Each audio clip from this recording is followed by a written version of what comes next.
Hi everybody, welcome back. Tony again with Shinsho Yoga, and this week I would like to work on Baddha Konasana, or Cobbler's pose. Some people may refer to it as butterfly pose. Sometimes I've actually heard it referred to as diamond.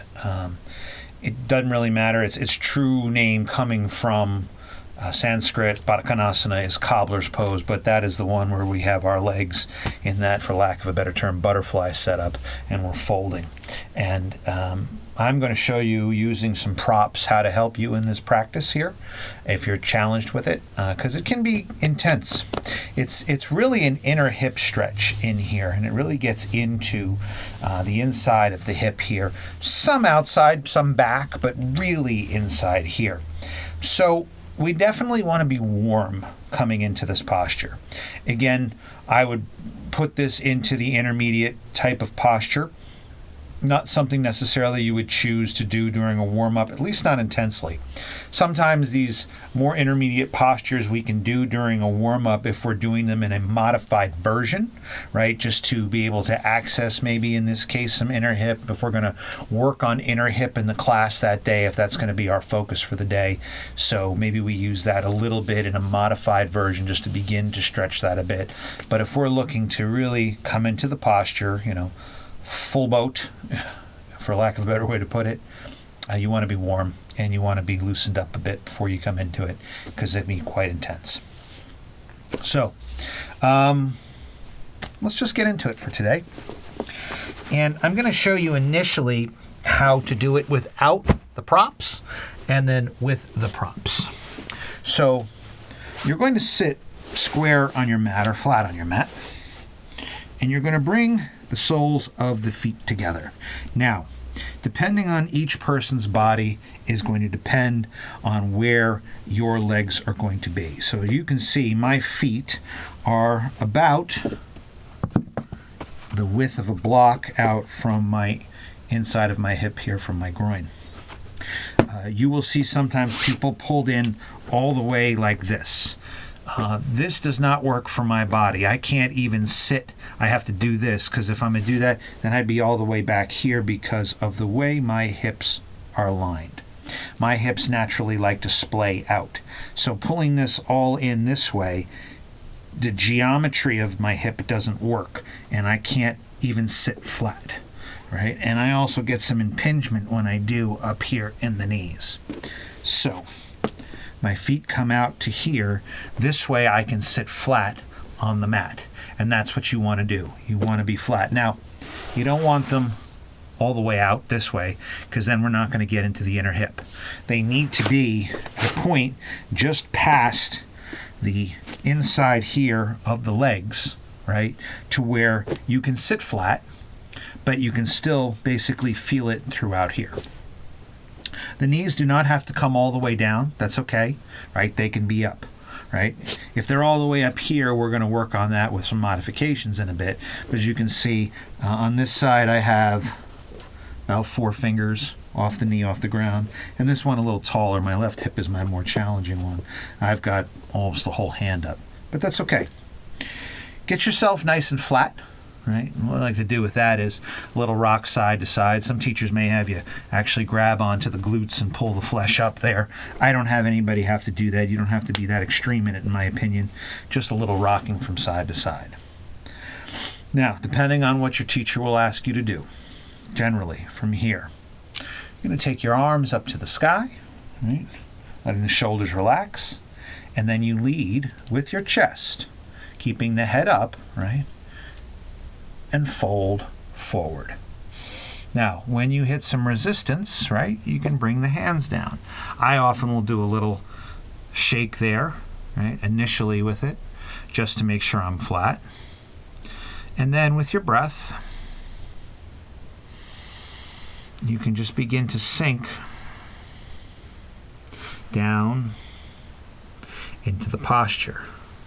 Now, you don't want to round the back and pull the head in like this. You want to continue to lead with the heart. And if need be, you can take a block, rest the head there, or wherever it is in the posture. And just let the chest descend towards the feet.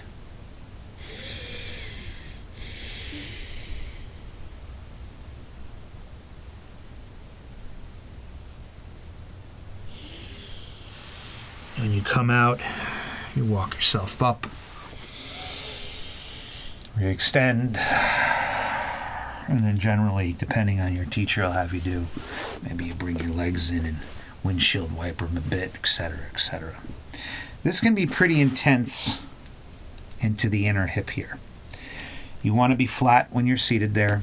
You want to lead with the heart. All folds are leading with the heart, right? You're not looking to roll into it. You're not looking to pull your forehead down to it. You want to let the chest descend forward as you fold forward, right? You want gravity to do the work. You want the posture to do the work, right? You don't do the work in it. Let the posture do the work, right? And that's how we can work to open the inner hip.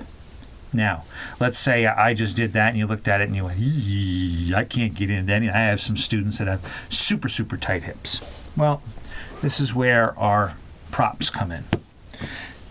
What I would offer to you is first take your blanket and bring it behind you on the mat. And I'm going to face this way to show you how this would look, right? You bring it behind you on the mat. So you're sitting on the first third of the blanket, right? You don't want to be sitting on the edge so you're teetering. You don't want to be sitting all the way back here so you're kind of falling back. You just want the first third of the blanket here so it can offer you a bit of a pitch forward. You're going to bring your feet together once again into that Baddha Konasana, that Cobbler's pose, right? Again, adjusting for as needed be for your body. It doesn't have to be tight in, but it can't be all the way out. Now, let's say you're the type of person whose legs are like this, even here. Put your blocks, angle them, put them underneath the legs like that. One on each side. So now you're basically flat. Let's say if you're up here. Like that. Whatever is best. Okay. I'll set them to this height. Right. Underneath, got them angled. And then you do the same thing. Now, if you have another block, I don't have another block down here. You could put the block on your foot. So, say I take this block from this side, right? I put this here, right? And I do the same thing, right? Stay. And I fold, right? And I take the block here. Again, we're not trying to pull our head into it. I know with me putting my head on the block, there's a bit of a rolling of the chin here. This is that if you were kind of here and you're kind of hovering, just rest your head. And you just stay in the posture that way.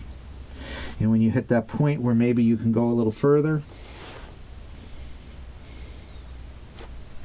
maybe go a little further, or maybe you don't need them anymore now. This. Maybe you get all the way into the posture and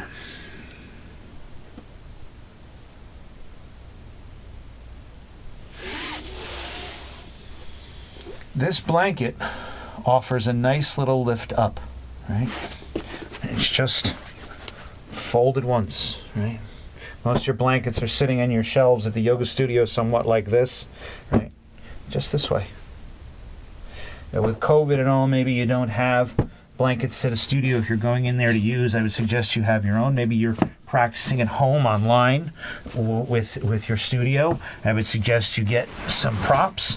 I have a video on props. You can feel free to watch it and kind of give you some recommendations on that. But that's two different ways to do that. If you struggle with inner hip in this posture, remember, adjust the legs as need be. They don't have to be pulled in tight, right? You can let them out. Again, I wouldn't go further than a block's width from the inner part of the groin, right? From that inner hip area. But, I mean, that's not an exact science. It just can't be all the way out, and looking like an arrowhead. It's a little too much. You're not going to get in the inner hip. If you want, you take that blanket, you bring it up behind you so it lifts you up and gives you a bit of a pitch forward. It'll make it easier to get into the posture. You can take the blocks, put them underneath the knees, supporting you, like this, or maybe even like this, so you can fold further, taking that block on your feet so you can rest your head on it. That's more of a yin style, right? If you know yin yoga, right? A style I highly recommend as a complement to any vinyasa practice. That's how you would get into it in yin and just stay there for 10 minutes. But a way to be able to do it if you're struggling with it. So, that's it for this week. Baddha Konasana, Cobbler's pose. Use props as needed, and as always, breathe and follow your breath. And as the thoughts arise, acknowledge them, allow them to pass by, and return to the breath. Over and over. Thanks for watching. Namaste.